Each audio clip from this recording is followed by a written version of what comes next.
Welcome to our virtual studio, Refilwe. Thank you for having me, Nikki. All right, so it's a pleasure to be speaking with you again. We have had many discussions.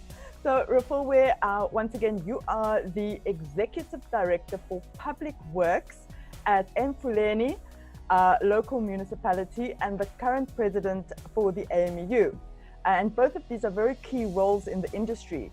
So let's start with a bit of background into your professional experience, and specifically if you would give us a little bit of insight into what your main responsibilities are. Okay, Nikki, with regard to my experience, I'm an electrical professional engineer. I've been in the public sector for about 20 years now, if I'm including my practicals. I've been in almost all the business chain of the municipality. I've been in planning, in maintenance, in revenue, collection. So I've held different positions and between different municipalities. I worked for City Power, I worked for Ekurhuleni, I also worked for City of Tshwane, and right now I'm with Emfuleni Local Municipality. It's one of the local municipality in the Gauteng region.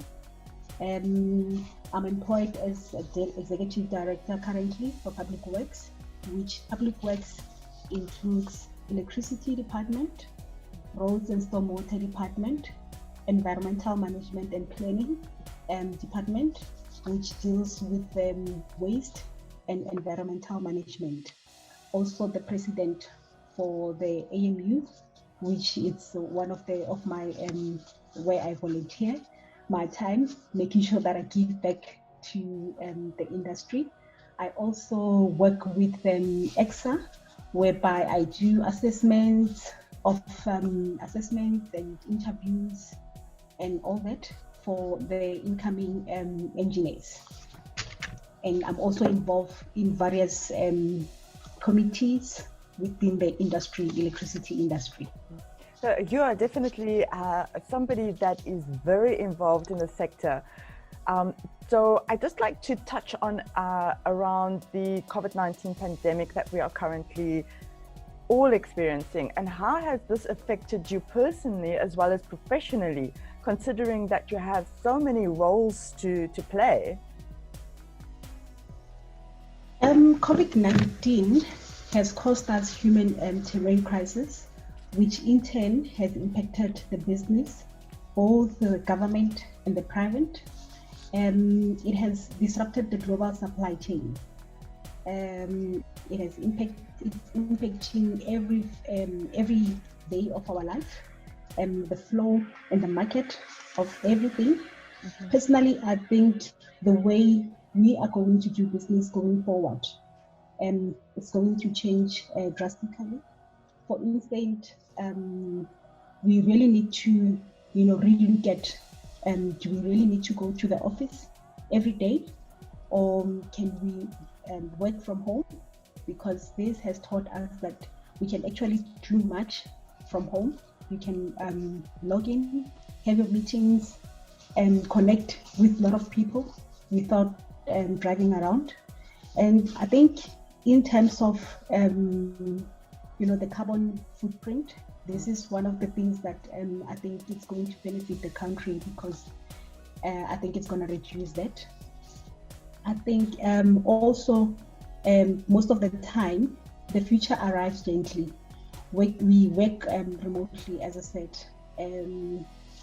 Working remotely is going to become the norm.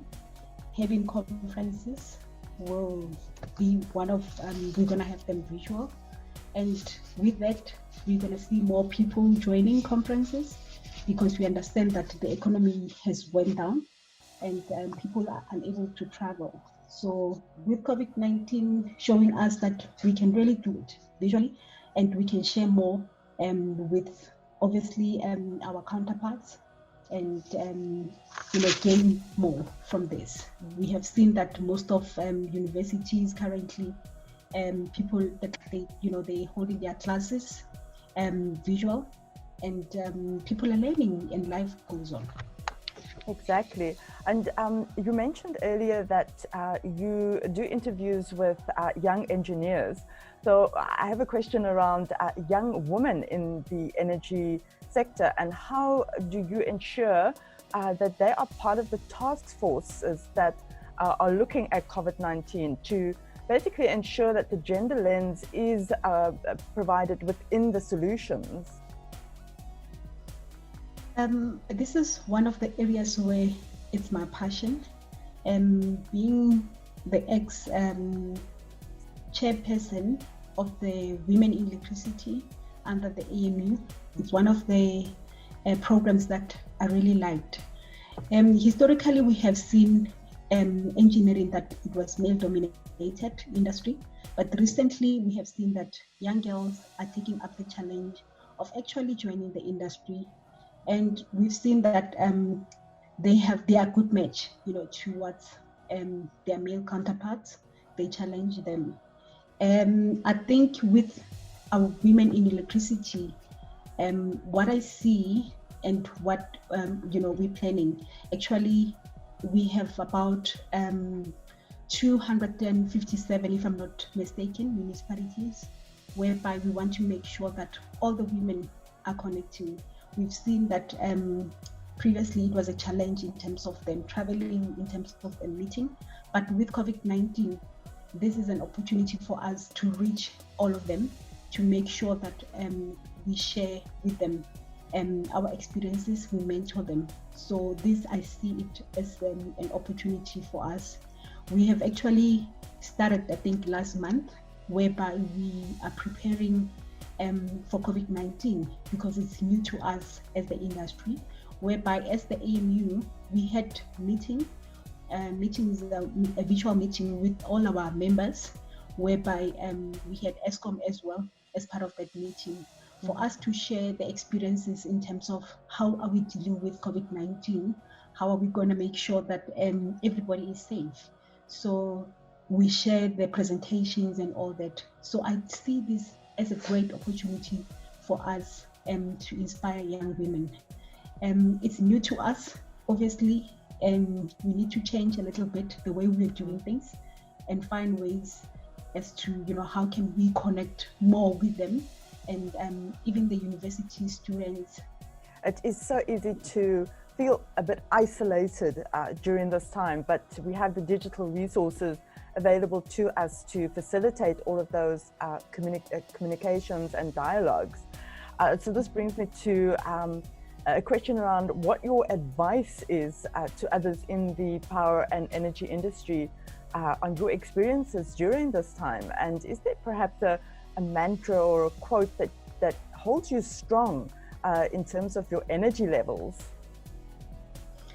The advice that I can give is that we all need to stay positive, because as human, I believe that we have overcome a lot of pandemics and epidemics, which I think this time, if we work together and we are strong, we shall overcome this. This shall pass as well. We should look at this as one of the bright that the future is going to bring, for us. So, one of the quotes that actually really keeps me going is that we may, I'm just going to read it as it is. We may encounter many defeats, but we must not be defeated. So this is what keeps me going every time. Also that we can generate fears while we sit, but when we overcome them by action, we'll move somewhere. That is perfect. And that's something that we can all really associate to in terms of what we are going through right now. So Refilwe, thank you so much for sharing your personal insights with us. And thank you to our viewers for watching, and be sure to subscribe to our channel for more GenderLens and other expert interviews. Thank you so much for having me, Nikki.